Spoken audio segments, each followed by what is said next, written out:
So what we have here are two core sections from the marsh. This core section was taken close to us, and this core section was taken further away from us towards the seaward end of the marsh. Now, Amanda, you took one of these cores up here, right? What was it like when we took the core? It was harder to go down farther. So we there was a lot of roots. Yeah, so we pushed it in as far as we could go, and we could only go down about 35 centimeters. Now, Max, when we took this core over here, what was it like? It was a lot more easier to push down, less roots, and sinks really easily. So we could go down this full 50 centimeters. Actually, we could probably go down further, right? Yes. Okay, so that means that the marsh underneath us must have some kind of slope to it. It must be at an angle where we've got a little hill here, and we've got shallow marsh over here and deep marsh over here. Now, one thing that we know about the marsh is, look, if we take a look at this top of the marsh, most of the active roots, of the living roots, are at the surface. And most of what we see down here isn't connected to anything that's alive. It's just root fragments.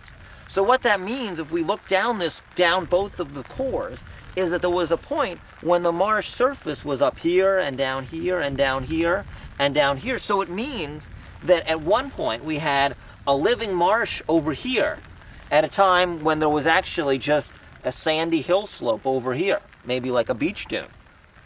So if the surface of the marsh stays the same, and I'm just going to use this little piece of Spartina as to illustrate the surface of the marsh, which is actually close to the mean sea level, close to the level of the water, over time is going to gradually move up the hill slope. So up here we've got a surface of the marsh, a marsh here and nothing over here, and then over time we have a marsh over here at this level, and over time the marsh gradually moves up the hill slope and moves up and keeps pace closely or roughly with sea level rise. So now, one question we might have is, how long has all of this taken? And we talked about this the other day. What can tell us how fast the marshes